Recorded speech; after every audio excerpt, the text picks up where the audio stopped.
రామాయ రామచంద్రాయ రామభద్రాయ వేదసే రఘునాథాయ నాథాయ సీతాయా పతయే నమః. దక్షిణే లక్ష్మణో యస్య వామే చ జనకాత్మజా పురతో మారుతిర్యస్య తం వందే రఘునందనం. శ్రీరామచంద్ర పరబ్రహ్మణే నమః. హరి ఓం. స్మరవారం వారం కార్యక్రమాన్ని వీక్షిస్తున్నటువంటి ప్రేక్షకులందరికీ ఏకాదశి నామరామాయణ సత్సంగానికి స్వాగతం. గడిచిన తరగతిలో కౌశికుడు అనేటువంటి రాజు వశిష్ఠుల వారి సబల అన్న ధేనువుని తనకు ఇవ్వలేదు అన్న కోపంతో తపస్సు చేసి వరాలు పొంది మళ్ళీ యుద్ధానికి వచ్చి వశిష్ఠుల వారి బ్రహ్మదండంతో పరాభివింపబడి క్షత్రియ బలం కూడా ఒక బలమేనా, బ్రహ్మ తేజస్సే మహాబలం అని మళ్ళీ తపస్సు చేసి రాజర్షి అయి తర్వాత మహర్షి అయి చివరికి బ్రహ్మర్షి కూడా అయ్యారు. అలాగే వారు గాయత్రి మంత్రాన్ని దర్శించి సకల జనులకు దాన్ని ప్రసాదించడంతో విశ్వామిత్రుడు అయ్యాడు అని మనం చూసాం. అయితే ఆ బ్రహ్మ తేజస్సు గలటువంటి విశ్వామిత్రుల వారు ఇప్పుడు దశరథుల వారి దగ్గరికి వేయించేశారు. ఆ విషయం అంటే ఆ విశ్వామిత్రుల వారి ఆగమనాన్ని తెలుసుకున్నటువంటి ఆ దశరథ మహారాజు తన పరివారం అంతటితోటి కూడా పురద్వారం దగ్గరికి వెళ్ళి స్వయంగా తానే మహాత్మా రండి రండి రండి అంటూ ఆహ్వానించాడు. అది పూర్వం యొక్క పద్ధతి. మహాత్ములు అని తెలిస్తే చాలు, ఋషులు మునులు అని తెలిస్తే మహారాజు అయినా సరే స్వయంగా వెళ్ళి ఆహ్వానించేవాడు. అది శిష్టాచారం యందు అనుసరించవలసినటువంటి పద్ధతి. ఇప్పుడు కూడా మనం అదే విధంగా చెయ్యాలి. మన ప్రాంతానికి కానీ మన ఇంటికి కానీ ఎవరైనా సరే మహాత్ములు వస్తే వారు వస్తున్నారు అని తెలిస్తే పొలిమేర దాకా వెళ్ళి వారిని స్వాగతించాలి. మన ఇంటికి కూడా ఎవరైనా మహనీయులు వస్తున్నారు అంటే మనం హాల్లో కూర్చుని ఆయన వచ్చిన తర్వాత వచ్చారా రండి రండి అని అనకూడదు. వారి ఆగమనమునకు ముందే వెళ్ళి గేటు దగ్గర నుంచే స్వాగతించాలి. ఇవన్నీ కూడా శిష్టాచారంలో చాలా ముఖ్యమైనటువంటివి. అలా చేయడం వల్ల చాలా పుణ్యం కూడా వస్తుంది. దశరథ మహారాజుకి ఈ విషయం తెలుసు కాబట్టి వారు సపరివారంగా సమేతంగా వెళ్ళి విశ్వామిత్రుల వారిని ఆహ్వానించారు. అలా ఆహ్వానించి సత్కారాలన్నీ చేసి పూజాదులు నిర్వహించి తర్వాత ఇలా అంటున్నారు: బ్రూహి యత్ ప్రార్థితం తుభ్యం కార్యమాగమనం ప్రతి. మహాత్మా, మీరు ఎప్పుడూ కూడా ఈ రాజ్యసభలకు వచ్చేటువంటి వారు కాదు. ఈరోజు వచ్చారు అంటే మేము చేయదగ్గ సేవ ఏదో ఒకటి ఉండి ఉంటుంది. కాబట్టి మీరు ఏది సంకల్పించి ఇక్కడికి వచ్చారో అది మాకు తెలియజేయండి. దానిని మీకు చక్కగా చేసి పెడతాం. మేము చేయవలసిందేమిటో తెలియజేయవలసినది అని మిమ్మల్ని ప్రార్థిస్తున్నాము. ఇచ్ఛామ్యమగృహీతోహం త్వదర్థ పరివృద్ధయే కార్యస్య న విమర్శంచ గంతుమర్హసి కౌశిక. ఇవన్నీ కూడా బాలకాండలోని శ్లోకాలు. దశరథ మహారాజు ఏమంటున్నారు అంటే, నేను మిమ్మల్ని కోరుకుంటున్నది, ఓ మహాత్మా, మీరు ఏ కార్యాన్నైతే ఆశించి మా దగ్గరికి వచ్చారో నేను దానిని మీరు అనుగ్రహించవలని అనే కోరికతో ఉన్నాను. కాబట్టి కార్యస్యన విమర్శంచ, కాబట్టి మీరు ఏది అడగదలుచుకున్నారో దాని గురించి అసలు ఆలోచించకండి. మరొక తలంపు లేకుండా నిర్మోహమాటంగా నన్ను మీరు ఆజ్ఞాపించండి. అంటే మీరు ఇక ఆలోచించాల్సినటువంటి పని లేదు. మీరు ఏమి అడగదలుచుకున్నారో మీరు అడగడం, నేను చేయడం. ఎవరంటున్నారు ఈ మాటలన్నీ? దశరథ మహారాజుల వారు. విశ్వామిత్రుల వారు ఇంకా ఏమైనా అడిగారా? ఏమీ అడగలేదు, ఏమీ అనలేదు కూడా. విశ్వామిత్రుల వారు ఏమీ మాట్లాడకముందే దశరథ మహారాజుల వారు మాట ఇచ్చేశారు. దశరథుడితో ఉన్న సమస్య ఇది. వెంటనే మాట ఇచ్చేస్తాడు. ఆ తర్వాత అలా ఇవ్వడమే ఇబ్బందులకు కారణం అవుతుంది. ఆ విధంగా విశ్వామిత్రుల వారు మాట్లాడకుండానే వాగ్దానం చేసినట్లయింది. మీరు ఇక ఆలోచించాల్సిన పని లేదు. మీరు అడగడం తడువు, నేను చేస్తాను అని. తత్పృచ్వా రాజసింహస్య వాక్యమద్భుత విస్తరం హృష్టరోమా మహాతేజ విశ్వామిత్రోభ్యభాషత. అలాంటి గొప్ప విధమైనటువంటి మాటలను వింటూనే విశ్వామిత్రుల వారు హృష్టరోమా, ఆనందంతో వారి రోమాలు నిక్కబడుచుకున్నాయి. ఆహా, ఈ దశరథుడికి ఎంత భక్తి, మహాత్ముల పట్ల ఎంత ఆదరభావము, అంతేకాకుండా మహనీయులకు సేవ చేయాలి అన్న భావం ఎంతగా ఉన్నది అని చెప్పి ఆ విశ్వామిత్రుల వారు సంతోషిస్తూ ఇలా అన్నారు.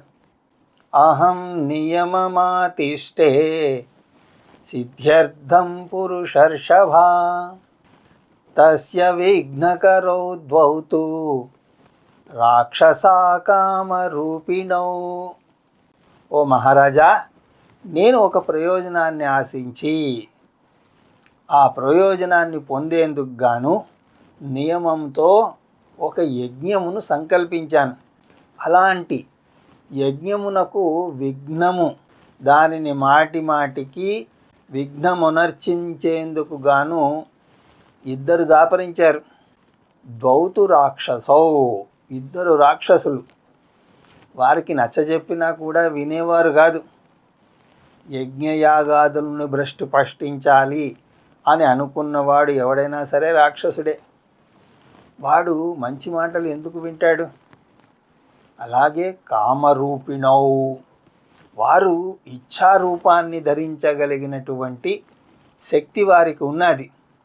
వారి ఏ రూపం కావాలంటే ఆ రూపంలో రాగలరు. అలాంటి వారు నన్ను ఇబ్బంది పెడుతున్నారు. నా యజ్ఞాన్ని సంపూర్ణంగా జరగనివ్వడం లేదు. విఘ్నాలు వస్తున్నాయి. ఏదో ఒక క్షేత్రంలో నేను తలబడితే ఆ క్షేత్రానికి వీళ్ళు ఎక్కడి నుంచి వస్తారో వచ్చేస్తారు. వారే మారీచుడు, సుబాహుడు అని వాళ్ళ పేర్లు. వారు రక్తమాంసాలతో పాత్రలను తీసుకుని వచ్చి ఆ యజ్ఞక్షేత్రం అంతా చల్లుతారు. ఆ యజ్ఞశాలలో ఎక్కడ పవిత్రం చేస్తే అక్కడ దానిని అపవిత్రం చేసి పెడతారు. నేను అక్కడి నుంచి వెళ్ళి మరొక చోట యజ్ఞాన్ని సంకల్పిస్తే అక్కడికి కూడా వచ్చి అదే విధంగా పాడు చేస్తున్నారు.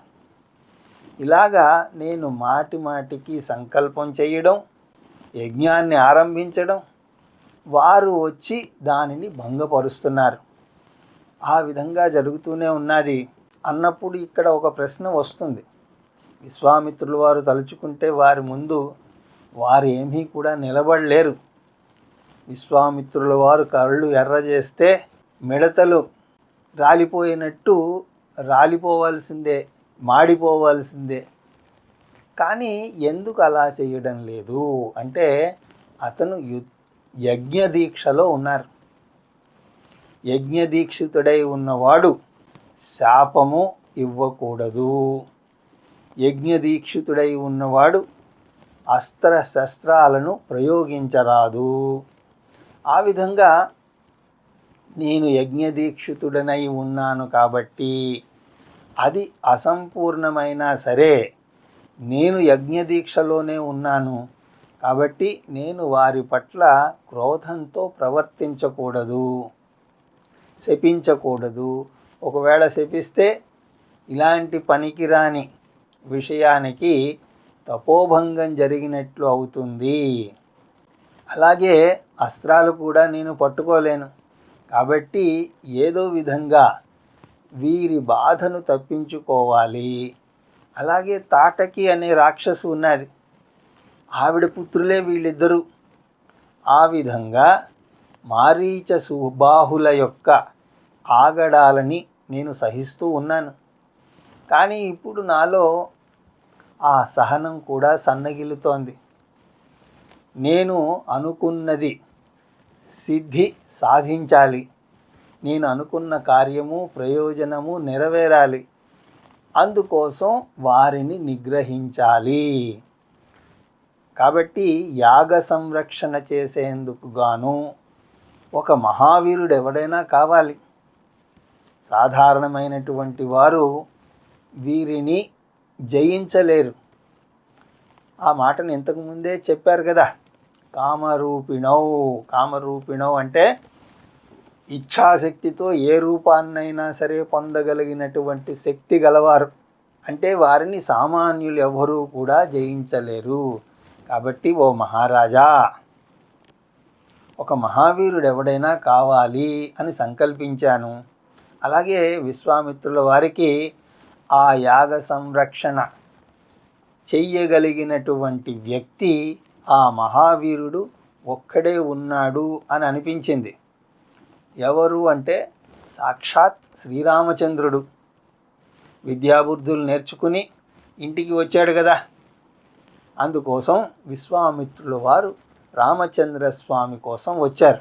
తదా భూతా హి సాచర్యా నసాపస్తత్ర ముచ్యతే స్వపుత్రం రాజసార్థూలా రామం సత్యపరాక్రమం. కాబట్టి అటువంటి వారిని నేను శపించలేను. కాబట్టి ఓ మహారాజా, రాజసార్థులా రాజులలో పులిలాంటి వాడా, నీ పుత్రుడైనటువంటి రాముణ్ణి సత్యపరాక్రమము అంటే మహాపరాక్రమం. ఆయన పరాక్రమం ఎలాంటిది అంటే అది ఎంత ఉందో ఎవరికీ తెలియదు. అటువంటి పుత్రుడు అయినటువంటి కాకపక్షధరం శూరం జ్యేష్ఠమే దాతుమర్హసి సక్తో హ్యేష్యమయా గుప్తో దివ్యేన స్వేన తేజసా. కాకపక్ష అంటే కాకి రెక్క అంటే నల్లటి కురులు కలిగినటువంటి వాడు. రామచంద్రస్వామికి ఆ విధంగా ఇటు అటు ఉంగరాల జుట్టు ఉండేది. అదేదో సినిమాలో కూడా పాట ఉన్నది కదా, ఉంగరాల జుట్టు వాణ్ణి ఒడ్డు పొడుగు ఉన్నవాణ్ణి అంటూ. అలాగా నల్లటి ఉంగరాల జుట్టు ఉన్నటువంటి మహావీరుడైనటువంటి నీ జ్యేష్ఠ కుమారుడు, జ్యేష్ఠం మే దాతుమర్హసి, నీ పెద్ద కుమారుడైనటువంటి రామచంద్రమూర్తిని నాకు ఇవ్వు, నాతో పంపించు. ఈయనేమో అతనికి పెళ్ళి ఎప్పుడు చేద్దామా అని ఆలోచిస్తున్నాడు. ఈయనొచ్చి అతన్ని నాకు అప్పగించండి. సక్తో హ్యేష మయాగుప్తో దివ్యేన స్వేన తేజసా. నేను అనుకున్నటువంటి కార్యాన్ని పూర్తి చేయగల శక్తి అతనికి ఉన్నది. అంతేకాదు అతను నా చేత రక్షింపబడుతూ కూడా ఉంటాడు. రాక్షసులు, భూతాలు, పిశాచాలు అని మీరేమీ భయపడనవసరం లేదు. నేను రక్షిస్తూ ఉంటాను. మయా గుప్తో, నా ద్వారా రహస్యంగా పెట్టబడతాడు. అంటే అర్థం ఏమిటి? నా చేత అతను రక్షింపబడతాడు. తన శక్తితో నా రక్షణ ద్వారా నేను అనుకున్నటువంటి పనిని సాధిస్తాడు అని రాక్షసాయే వికర్తారా తేషామపి వినాశనే శ్రేయశ్చాస్మై ప్రదాస్వామి బహురూప న సంశయః. ఈ రాముడు ఆ రాక్షసులను సంహరించగలడు, వారి యొక్క వినాశనము చెయ్యగలడు. ఆ విషయం నాకు ముందే తెలుసు. అయితే మీతో పంపించడం వల్ల మా పుత్రుడికి లాభం ఏమిటి అని నువ్వు అనుకోవచ్చు. శ్రేయశ్చాస్మై ప్రదస్వామి, రామచంద్రస్వామికి కావలసినంత శ్రేయస్సుని నేను అనుగ్రహిస్తాను. బహురూపం న సంశయ, నా దగ్గర చాలా సంపద ఉన్నది, ఆ సంపదను ఇతనికి ఇస్తాను. శ్రేయస్సు అంటే సంపద అని అర్థం. ఆయన దగ్గర ఏం సంపద ఉన్నది అనుకుంటారేమో. తపస్సు అనే సంపద ఉన్నది, జ్ఞానం అనే సంపద ఉన్నది. పూర్వం నేను సంపాదించినటువంటి అస్త్రశస్త్రాలన్నీ కూడా ఉన్నాయి. గురుకులంలో ఆయన ఏదో విద్య అభ్యసించాడు, కానీ దివ్య అస్త్రములు అక్కడ లభించవు. దానికి అతను స్వయంగా తపస్సునైనా చెయ్యాలి, లేదా తపస్వి అయినటువంటి మహాత్ముడు అయినా అనుగ్రహించాలి. నా దగ్గర ఆ సంపద చాలా ఎక్కువ ఉన్నది. తపస్సుని అనుగ్రహిస్తాను, జ్ఞానాన్ని అనుగ్రహిస్తాను, అలాగే రామచంద్ర స్వామికి కావలసినటువంటి అస్త్రశస్త్రాలు, యుద్ధంలో అవసరమయ్యేటువంటి రహస్యాలన్నింటినీ కూడా నేను అడగకుండానే అనుగ్రహిస్తాను. నా సంశయ, అందులో నువ్వు సందేహించాల్సిన పని లేదు. అలాగే ఇతడు రాక్షస సంహారం చేసి తీరుతాడు, అందులో కూడా నువ్వు సంశయించాల్సిన పని లేదు, చింతించాల్సిన పని లేదు. నువ్వు రాముణ్ణి నాతో సంతోషంగా పంపు అని దశరథుల వారి వైపు చూడగానే దశరథుల వారు అప్పటికే కళ్ళు తిరిగి కింద పడిపోయే స్థితిలో ఉన్నారు. కారణం ఏమిటి అంటే అతనికి పుత్ర వ్యామోహం అంతలా ఉన్నది. విశ్వామిత్రుల వారు రాముడు సత్యపరాక్రముడు, ఆయన శక్తి అంతా ఇంత చెప్తున్నా సరే మనసులో మాత్రం ఎక్కడో చిన్న సంశయం. పిల్లవాడిని తీసుకుని వెళ్తానంటున్నాడు కాబట్టి అలా తీసుకువెళ్ళడం కోసం ఏవేవో బిరుదులు తగిలిస్తున్నాడు అని అనుకుంటున్నాడు. ఇప్పుడే కదా అతను గురుకులంలోంచి తిరిగి వచ్చాడు, ఇప్పుడే కదా అతనికి ఇంకా వివాహ ప్రస్తావన చేస్తున్నాము.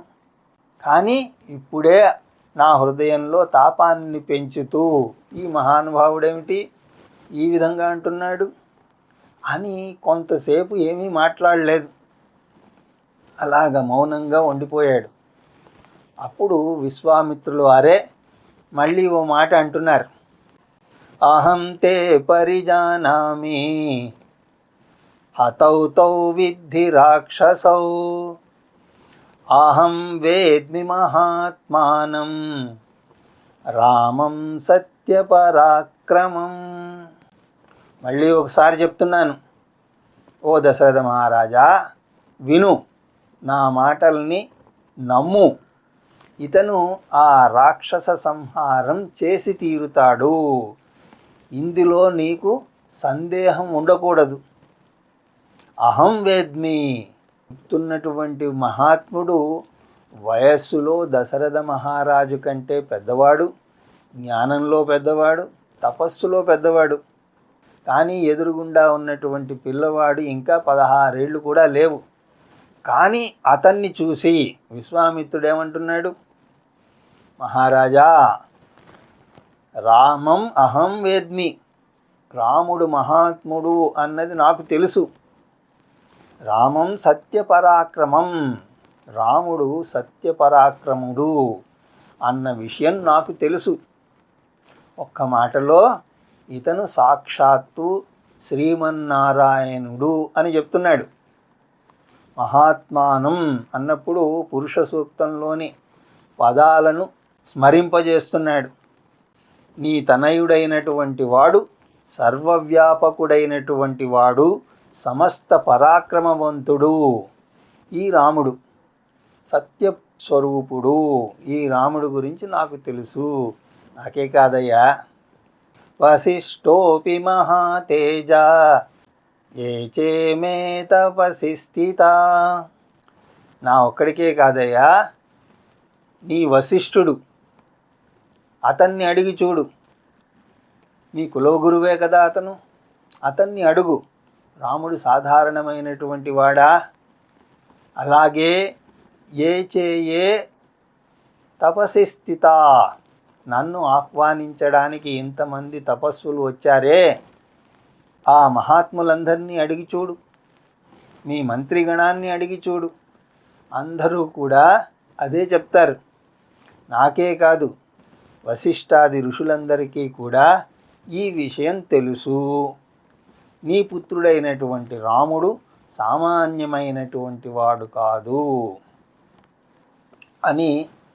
యది తే ధర్మలాభంచ యశశ్చ పరమం భువి స్థితమిచ్చసి రాజేంద్ర రామం మే దాతుమర్హసి యది హనుజ్ఞాం కాకుత్సా దదతే తమ మంత్రిణా.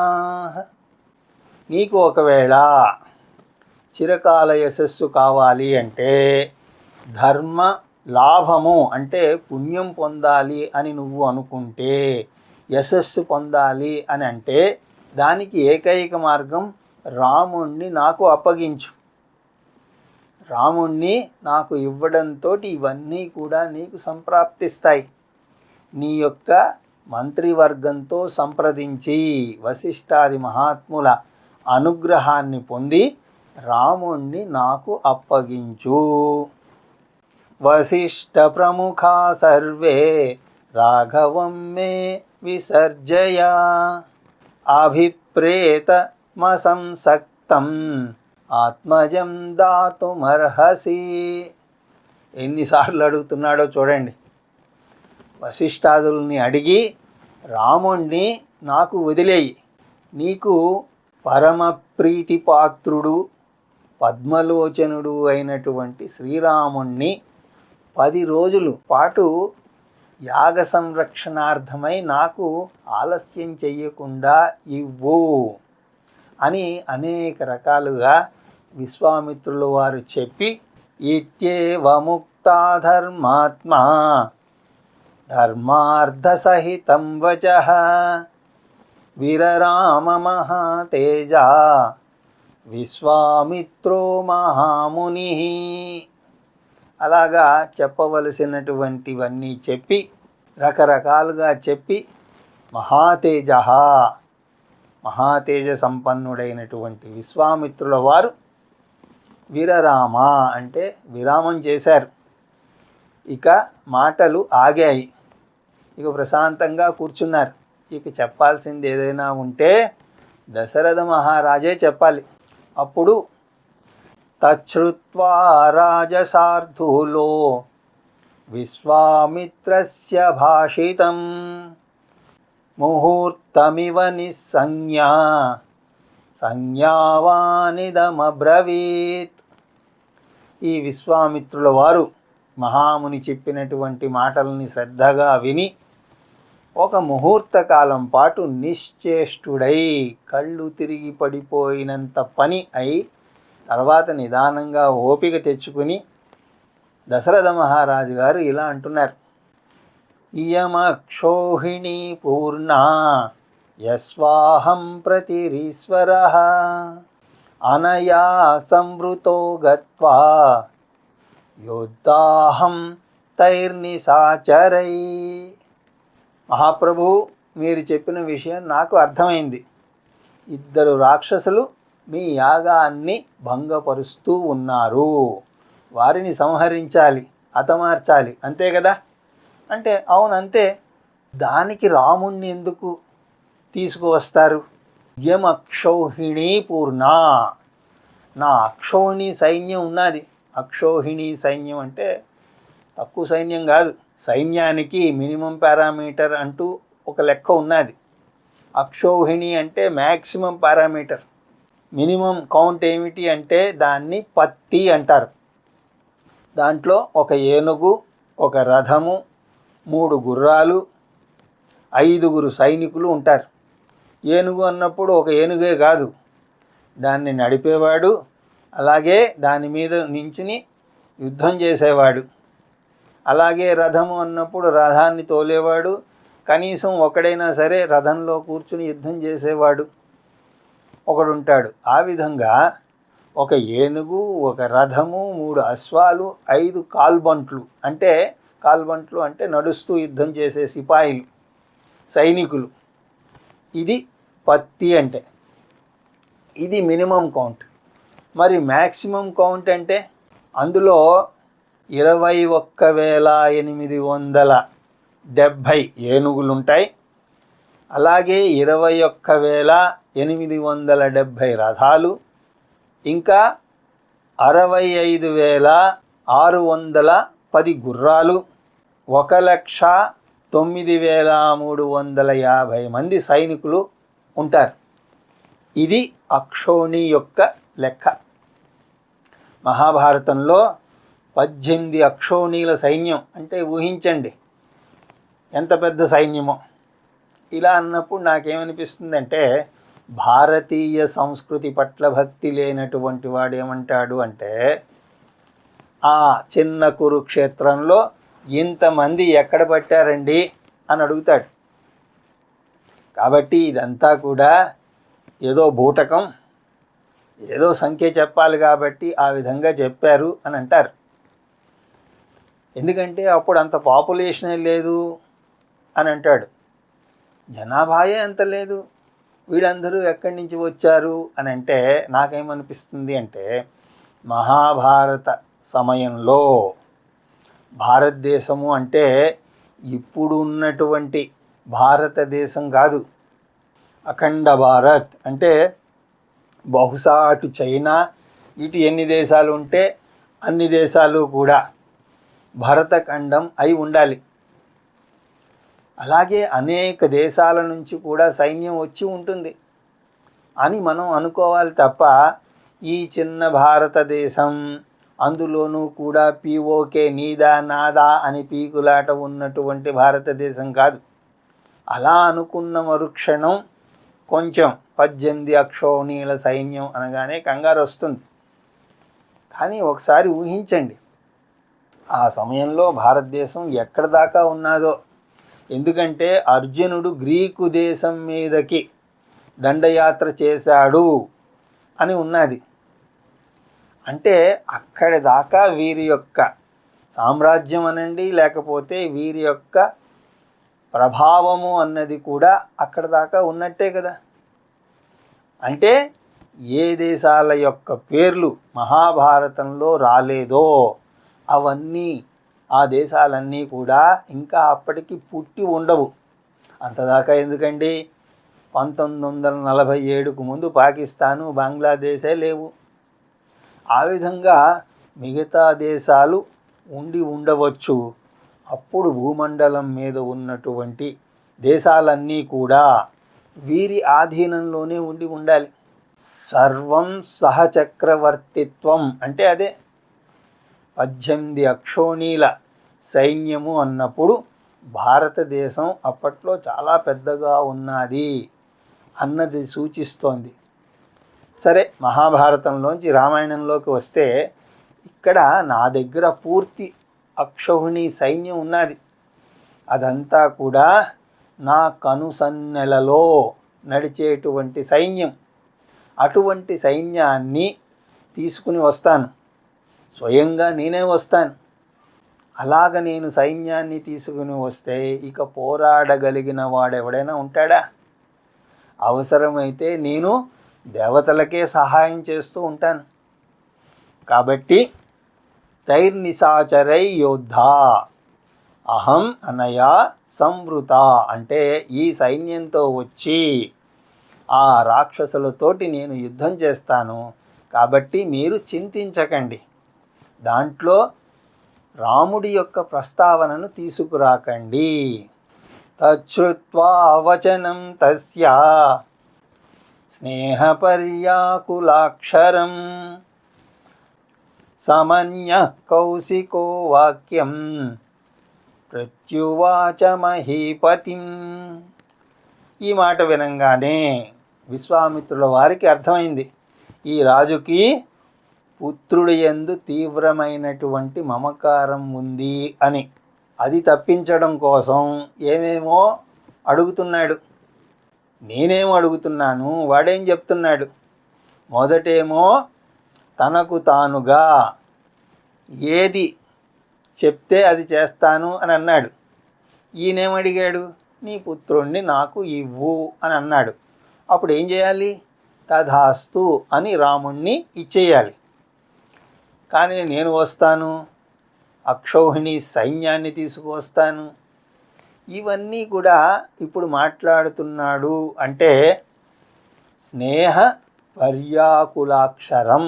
స్నేహము అంటే మిత్రత్వము అని అనుకుంటాం, కానీ బంధకత్వం, అటాచ్మెంట్. స్నేహం అన్న పదానికి అర్థం జిడ్డు అని దాని అర్థం. అదే నూనెకి వెన్నకు ఉండేటువంటి లక్షణం, అంటుకుపోవడం. బంధుత్వం అంటే అదే కదా, అలా అంటుకుపోతూ ఉంటారు. అలాగా పుత్రుడు యందు తీవ్రమైనటువంటి మమకారంతో ఆయన ఆ విధంగా మాట్లాడుతున్నాడు అని గ్రహించిన వాడై విశ్వామిత్రుల వారు ఈ విధంగా ప్రత్యుత్తరాన్ని ఇస్తున్నారు. పూర్వమర్ధ ప్రతిశ్రుత్య ప్రతిజ్ఞాం హాతుమిచ్చసి రాఘవాణామయుక్తోయం కులస్యాస్య విపర్యయః. ఓ దశరథ మహారాజా, నువ్వేదో అంటున్నావు, కానీ దానిని నేను సమర్థించను. నువ్వు జాగ్రత్తగా నీ మాటల్ని గుర్తు తెచ్చుకో. పూర్వమర్థం ప్రతిశ్రుత్యా.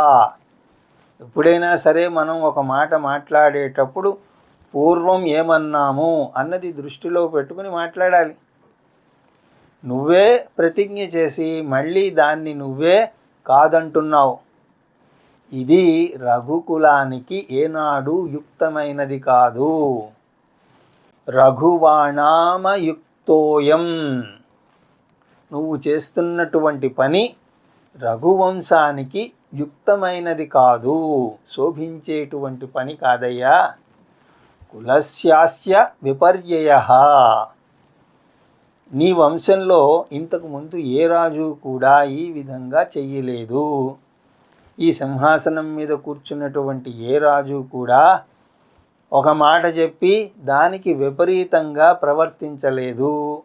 ఈ విధంగా నువ్వు చెయ్యడం సమంజసంగా లేదు, దానిని నేను అంగీకరించను అని.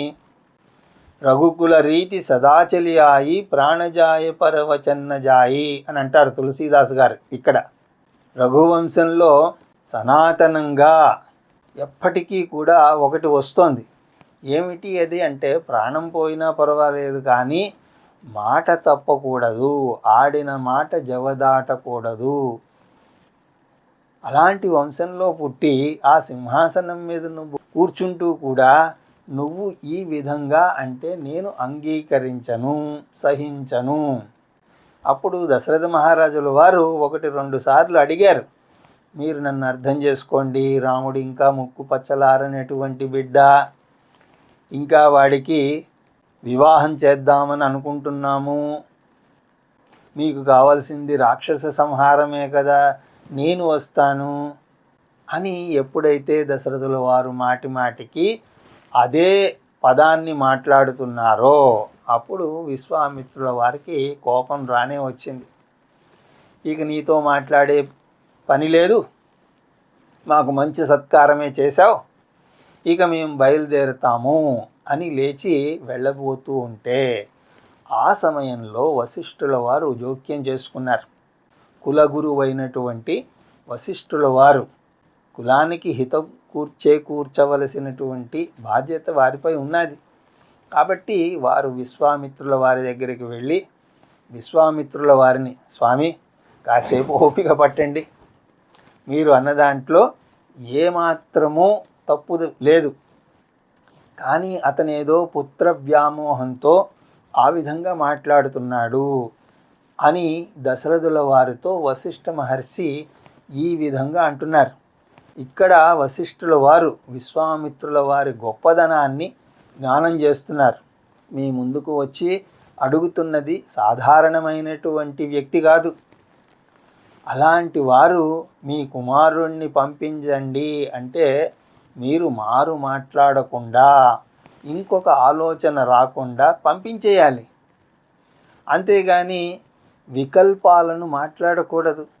విశ్వామిత్రుడు అంటే సాధారణమైనటువంటి తపస్వి అని అనుకుంటున్నావా? ఏష విగ్రహవాన్ ధర్మ ఏష వీర్యవతాం వరః ఏష విద్యాధికో లోకే తపశ్చ పరాయణం.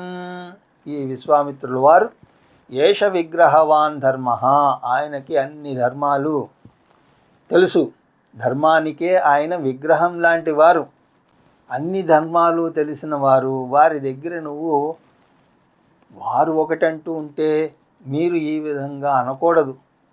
అలాగే ఏష వీర్య వతాంబరః, ఎంతోమంది క్షత్రియులను తన కన్ను సైగలతో నిగ్రహించినటువంటి చరిత్ర ఆయనకు ఉన్నది. పూర్వం వీరు కూడా క్షత్రియులే కదా. వీరి పేరు వింటేనే ఎంతోమంది క్షత్రియులు గజగజ వణికేవారు. అంత శక్తివంతులు. వీర్యవతాంబరః, అంత వీర్యవంతులు వీరు, శ్రేష్ఠులు. 3 లోకాలలోనూ వీరికి వచ్చినటువంటి విద్య ఎవరికీ లేదు. సకల విద్యల యందు వీరు నిష్ఠాగరిష్ఠులు. తపశ్చ పరాయణం, దీనికి 2 అర్థాలు చెప్పచ్చు. ఒకటి, తపస్సునికే వీరు ఒక కొలమానమై ఉన్నారు. తపశ్చ పరాయణం అంటే తపస్సు అనేటువంటి నది అది అయితే ఈయన సముద్రం లాంటి వారు. తపస్సు అనేటువంటి నది వచ్చి ఈయనలో కలుస్తుంది. అలాగే ఎవరైనా తపస్వి అవ్వాలి అంటే కొలమానం ఎవరిని చూపించాలి అంటే విశ్వామిత్రుల వారినే చూపించాలి. అది వారి తపస్సు. ఏషోస్త్రాన్ విదితాన్ వేత్తి త్రైలోక్యే సచరాచరే నైనమన్యః పుమాన్ వేత్తి నచ వేత్యంతి కేచన. ఏషోస్తాన్ వివిధాన్ వేత్తి, వీరికి అనేక అస్త్రశస్త్రాల గురించి తెలుసు. మహా అస్త్రాలన్నీ కూడా వారి ఆధీనంలోనే ఉన్నాయి. త్రైలోక్యే సచరాచరే, 3 లోకాల్లోనూ సకల చరాచర ప్రాణికోటిలో వీరికి తెలిసినన్నిటి అస్త్రాలు ఎవరికీ తెలియవు. అది ఆయన యొక్క సామర్థ్యం. నైనమన్య పుమాన్ వేత్తి, మీరు ఏదో సాధారణంగా మీ ముందు వచ్చి కూర్చున్నారు కానీ వీరి గొప్పదనం ఎవరికీ తెలియదయా, నాకు తెలుసు, అంతేగాని ఎవరికీ తెలియదు. నచ వేత్యంతి కేచన, ఈ రోజుల్లో కూడా ఎవరు వారిని తెలుసుకోలేరు. ఎందుకంటే మానవ బుద్ధి కూడా గొప్పదనాన్ని కూడా ఒక స్థాయిని మించి మానవ శక్తి ఆలోచించలేదు. వీరి గొప్పదనం, వీరి మహిమ, వీరి తేజస్సు మానవ బుద్ధికి అందేటువంటిది కాదు. కాబట్టి రానున్న వాళ్ళకి కూడా అది తెలియదు. ఇప్పుడు వాళ్ళకి తెలియదు, రానున్న వాళ్ళకి కూడా అది తెలియదు అంటూ తేనాస్య ముని ముఖ్యస్య ధర్మస్య మహాత్మనః నకిందస్తి అవిదితం భూతం భావిచ రాఘవ. ఓ రాఘవ, ఓ దశరథ మహారాజా, ధర్మజ్ఞుడు మహాత్ముడు అయినటువంటి ఈ విశ్వామిత్రుల వారికి తెలియనిది అంటూ ఏదీ లేదు. భూతం జరిగినవన్నీ కూడా ఆయనకి తెలుసు, భావించ జరగబోయేది కూడా ఆయనకి తెలుసు. కిందస్తి అవిదితం వారికి తెలియనిది కొంచెం కూడా లేదు. వారు కోరుకుని ఇక్కడికి వచ్చి రాముణ్ణి పంపించు అని అన్నారు అంటే అది కేవలం రాక్షస సంహారానికే కాదు, ఏదో సంకల్పం ఉన్నది. ఆ సంకల్పాన్ని నెరవేర్చడం కోసం ఈ పని చేస్తున్నారు అని. ఏవం వీర్యో మహాతేజ విశ్వామిత్రో మహాశయా నరామగమనే రాజన్ సంశయం గంతుమర్హసి. ఇలాంటి మహాతేజవంతుడు, వీర్యవంతుడు, యశస్సు కలిగినటువంటి విశ్వామిత్రుల వారు వారితో రాముణ్ణి పంపించడానికి నీకు ఏ విధమైనటువంటి సంశయం ఉండకూడదు, రాకూడదు రాజన్. రామగమనే గంతుం న సంశయం అర్హసి. రాముణ్ణి ఆయన వెంట పంపించడానికి నువ్వు ఏ విధంగానూ సందేహించకూడదు. నువ్వేదో అక్షౌహిణి సైన్యాన్ని తెస్తాను, నేనే వచ్చి పోరాడతాను, ఇవన్నీ కూడా ఎవరి ముందు నువ్వు మాట్లాడుతున్నావు? తేషాం నిగ్రహణే సక్తః స్వయం చ కుశికాత్మజా తవ పుత్రహితార్థాయ త్వాముపేత్యాభియాచతే. తేషాం అంటే ఆ యజ్ఞాన్ని అవరోధం కల్పిస్తున్నటువంటి రాక్షసులను నిగ్రహణే సక్తః వారికి నిగ్రహించేటువంటి శక్తి లేకపోలేదు. వారికి లేదు అని అనుకుంటున్నావా? స్వయంచ కుశికాత్మజ, కుశికాత్మజుడైనటువంటి కౌశికుడుకు అదేం ఒక లెక్క కాదు.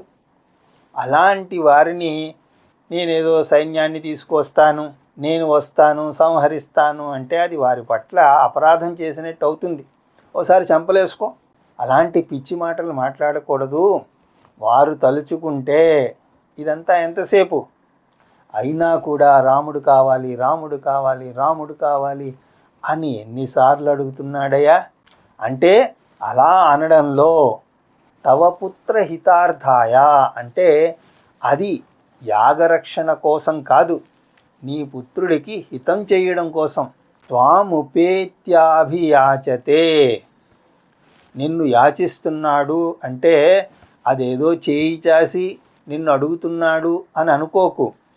నీ రాముడికి ఏదో లాభం చెయ్యాలి అని చూస్తున్నాడు. ఆ విధంగా రాముడికి మంచి జరగాలి అని ఆయన చూస్తూ ఉంటే నువ్వు ఏదో పుత్రప్రేమలో పడి రాముడి పట్ల మమకారంతో ఈ మహనీయుణ్ణి అవమానపరుస్తున్నావు. అలా చేయడానికి వీల్లేదు నాయనా. నా మాటల్ని స్థిమితంగా విను, ఆలోచించు.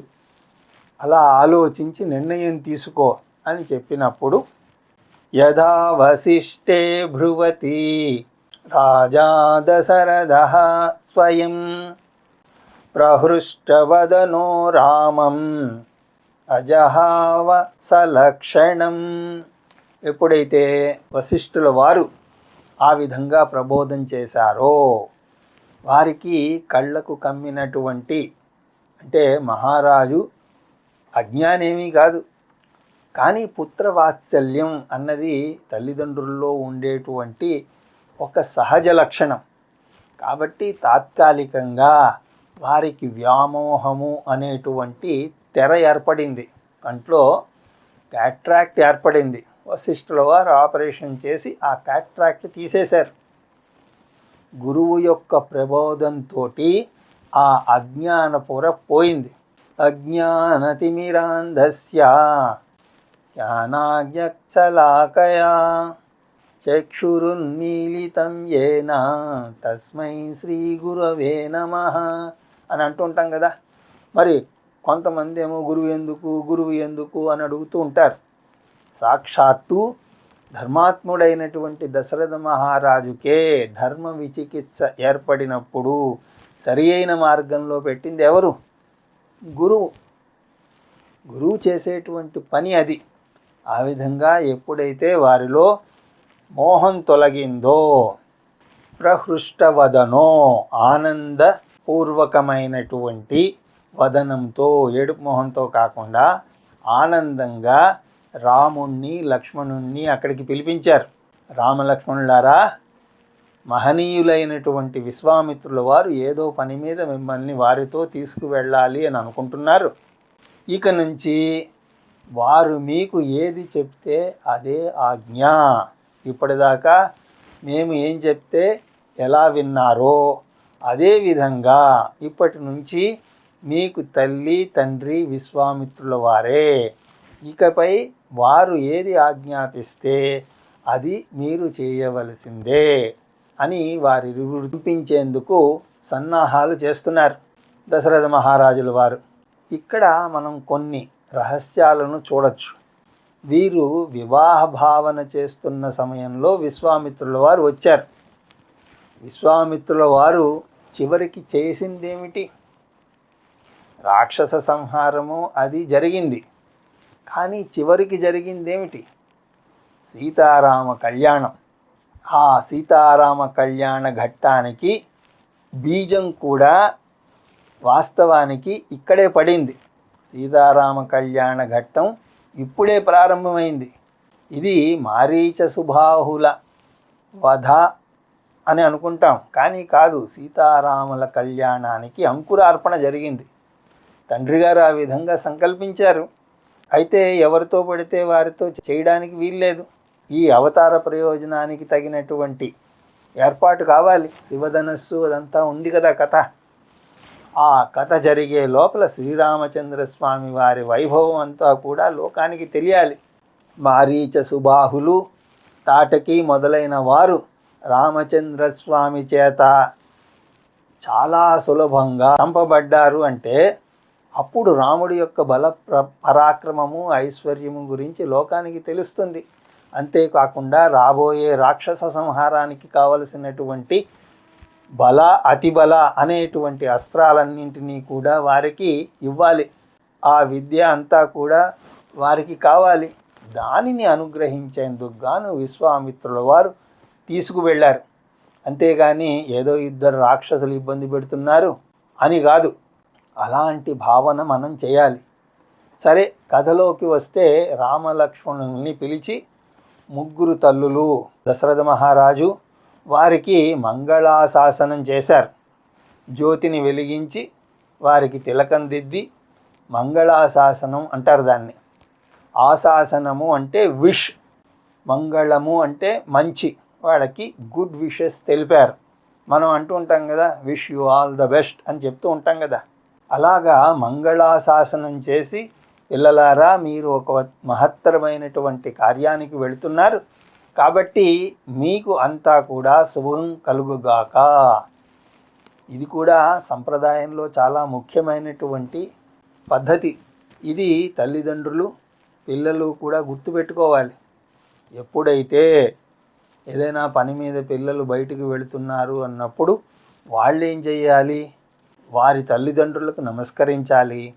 తల్లిదండ్రులు వారికి కుంకుమాది లేపనం చేసి మంగళాశాసనం చేసి వారిని ఆశీర్వదించాలి. సరే, ఆ పిల్లవాడు బయటికి వెళ్ళి బొట్టు తుడిపేసుకుంటాడు అనుకోండి. ఆడపిల్లలు అలాగే తయారయ్యారు. మగపిల్లలకు ఇక చెప్పాల్సింది లేదు. ఆడువారు పాడువారు. పాడువారు అంటే ఆల్రెడీ పాడైపోయిన మగపిల్లవారు. ఆడపిల్లలు కూడా బొట్టు పెట్టించుకుంటారా అంటే చిన్నది చిన్నది చిన్నది. వాళ్ళు పెట్టుకునేటువంటి బొట్టుని చూడాలి అంటే ఒక భూతద్దం పెడితేనే కానీ అది మనకు కనిపించరు. అడిగితే పెట్టుకున్నాను కదా అంటారు. సనాతనం అంటూ బోధించే గురువు అతని ముఖానికి కూడా బొట్టు కానీ విభూది కానీ ఏది ఉండదు. కానీ మన సాంప్రదాయం అది కాదు. బొట్టు ఉండాలి. తల్లి తండ్రి చిన్న క్రతువు ఈ దీపం వెలిగించి ఏ శ్లోకం రాకపోయినా సరే ఆ భగవంతుడు నిన్ను రక్షించుగాక అని వారికి ఆ దీపం చూపించి, అయితే రామాయణంలో చాలా చక్కటి శ్లోకాలు ఉన్నాయి. బాలకాండలో 22వ సర్గలో అనేక శ్లోకాలు ఉన్నాయి.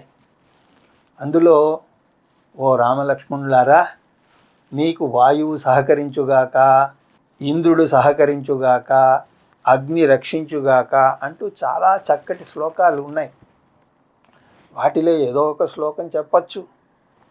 ఒకవేళ అది రాకపోయినా సరే భగవంతుడు నిన్ను ఆశీర్వదించుగాక. అలాగా పిల్లలు తల్లిదండ్రులకు ఆశీర్వాదాన్ని తీసుకోవాలి.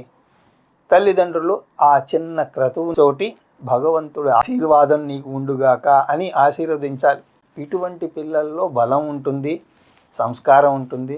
వారు విజయాన్ని కూడా సాధిస్తారు. అందులో మనకి ఎలాంటి సంశయము ఉండకూడదు. కొంతకాలం చేసి చూడండి, మీకే తెలుస్తుంది. అది మన సంస్కృతి. అతను సాక్షాత్తు శ్రీరామచంద్రస్వామి అయినా సరే తల్లిదండ్రులు ఆ విధంగా చేశారు, మంగళాశాసనం చేశారు. వశిష్ఠుల వారు వేదమంత్రాలతో ఆశీర్వదించారు. అలా ఆశీర్వదించిన తర్వాత విశ్వామిత్రో యయావగ్రే తతో రామో మహాశయః కాకపక్షధరో ధన్వీ తం చ సౌమిత్రి రన్వగాత్. విశ్వామిత్రుల వారు అగ్రేయయన్ ముందు నడుస్తూ ఉండగా తతో రామో మహాశయః రామచంద్రస్వామి విశ్వామిత్రుల వారిని అనుసరించారు. కాకపక్షధరో ధన్వి నల్లటి కురులతో ఉన్నటువంటి రామచంద్రుల వారు ధనస్సుతోటి విశ్వామిత్రుల వారిని అనుసరిస్తూ ఉంటే తంచ సౌమిత్రి రగన్వగాత్ వారిని అంటే రాముణ్ణి లక్ష్మణస్వామి అనుసరించారు. అలాగా విశ్వామిత్రుల వారితోటి రామచంద్రులు బయలుదేరారు. ఈ ఘట్టాన్నంతటినీ కూడా చెప్పేటువంటి ఒకే ఒక్క నామము విశ్వామిత్ర ప్రియధన రామ. అంటే విశ్వామిత్రుల వారికి సమస్తము అయినటువంటి రాముడు అని అర్థం. విశ్వామిత్రుల వారి తపస్సు రాముడే, విశ్వామిత్రుల వారి సమస్త జ్ఞానము రాముడే, విశ్వామిత్రుల వారి సమస్త అస్త్రశస్త్రాలు రాముడే. ఒక్క మాటలో విశ్వామిత్రుడి యొక్క సర్వస్వము రాముడే అయి ఉన్నాడు. ప్రియధన రామ, ప్రియ అంటే ఇష్టమైనటువంటి, రాముడంటే విశ్వామిత్రుల వారికి అంత ఇష్టం అన్నమాట. ఇక తర్వాత వచ్చేటువంటి నామం ఏమిటి? ఘోరతాటక ఘాతక రామ. దాన్ని మళ్ళీ మనం వచ్చే ఏకాదశి నాడు కలిసినప్పుడు దర్శించే ప్రయత్నం చేసేదముగాక. హరి ఓం తత్సత్.